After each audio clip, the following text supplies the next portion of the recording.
heartbreaking to see all these things. This afternoon, I think it was time for you to hear the personal story. I think I need to start from my own personal story and how can I start to this point. I am an Iranian-American woman, an immigrant woman, who came to this country 40 years ago, but always the situation of women and human rights has been in my heart and in my head. And as a as I'm just a women's rights activist, I have been active locally by joining the local organizations such as wonderful organization of Now, funding a nonprofit for women's leadership, for the youth leadership program like Women MC and North Carolina Coalition for CEDA and supporting ERA and all that. But at the same time, I have allocated some of my time for advocating for women's human rights in Iran. I have my siblings, my family, my father, who is still living in Iran under the current religious dictatorship. Today, we have a group of Iranian-American women that they are here to support this conference, which is like with the help of Galia, now has been very, very helpful in the past year, which we had a hard time because of all the brutalities of Iranian regime towards women in Iran. And Galia has helped us to have a stronger voice for Iranian women.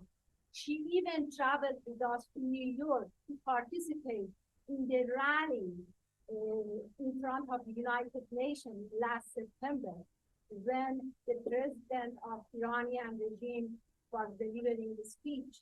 For your information, the president of Iran, the current president of Iran, was the Supreme Judge in 1988 when they massacred 30,000 political prisoners.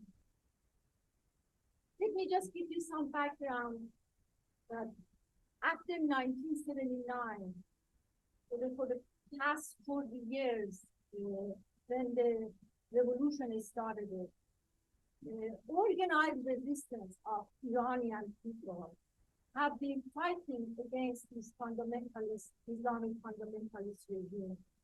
So, although for the war, the strongest case of it was appeared like last year, after the death of Mahsa Amini, 22 years old, was girl who was killed for the alleged, the things that is called malbading by the morality police of Iran. But this didn't happen overnight. For the past 40 years, Iranian people have been fighting against this Islamic fundamentalist regime who has been deprived women from the basic human rights. As you saw in the video clip, when the revolution started, the Iranian women just start to ask, like you guys do here, that you go to your legislators, you ask for passage of ERA, you ask, for equal pay, and just basic legislative changes and improvement that you are asking from your legislators. Iranian women 40 years ago, they started their struggle with this kind of activities, but their response was imprisonment. Short after 2 years, the Iranian prisons were filled with all the political prisoners, mostly elites, university students. 1/3 of them were women. And after like a few years, they didn't know what to do with this political prisoners. In 1988, the supreme religious leader Khomeini ordered the massacre of political reasons. In like such a short period of time, they were able to execute 30,000 political prisoners. I am honored to share with you that today we have two of those political prisoners with us, Fardane and Fadi. Please stand up to the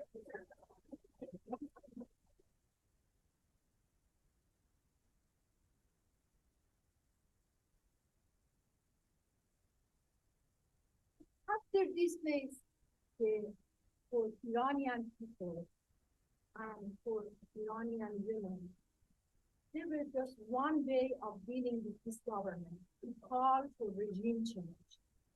The government did not leave any room for reform and changes within the government. That's why the organized resistance of Iran started to campaign outside Iran to create a government in exile. And the leadership of this organized resistance movement is by a Muslim woman. Her name is Mrs. Iranian-American. And she has been leading this government, this resistance movement strongly here in the United States, in Europe, and also inside Iran. Now, what we can do and what we are doing.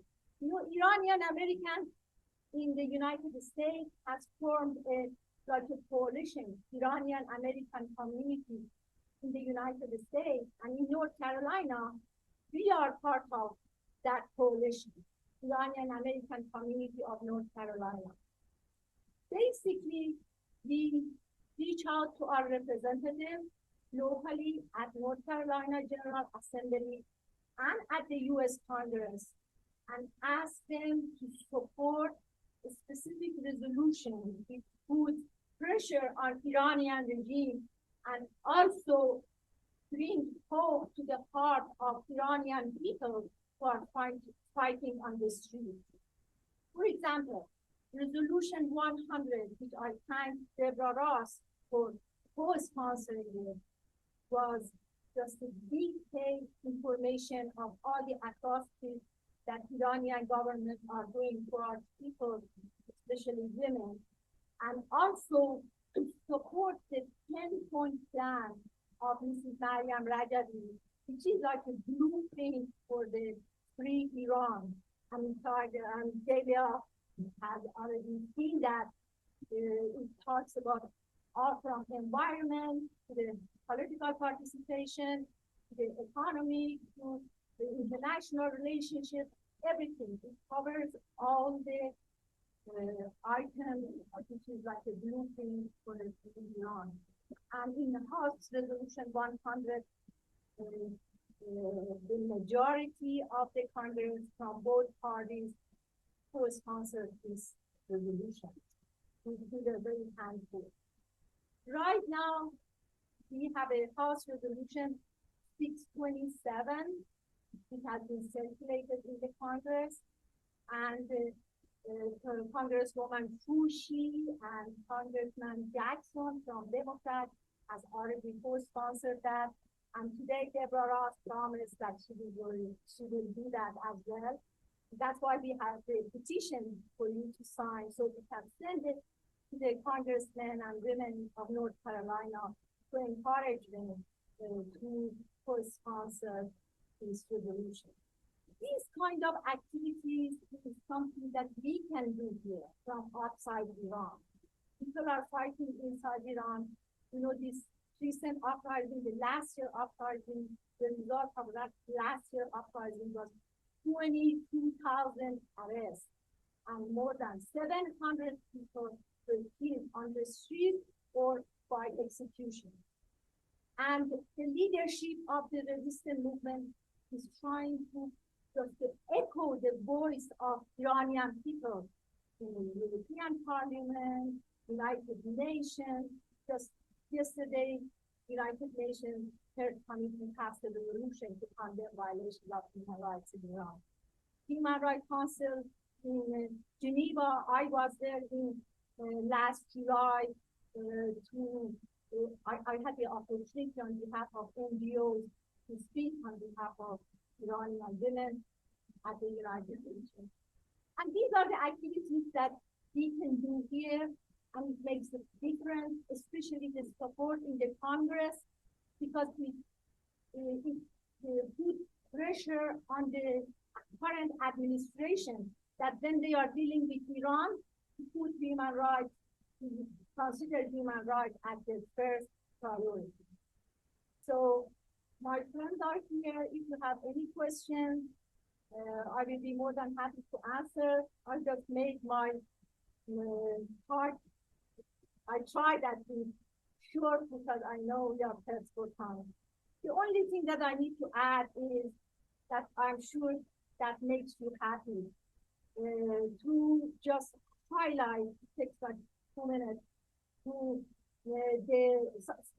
highlight the Mrs. Mariam Rajavi's plan for the Iranian women in the future. The rights for political rights and participation are just the headlines. It has all the details.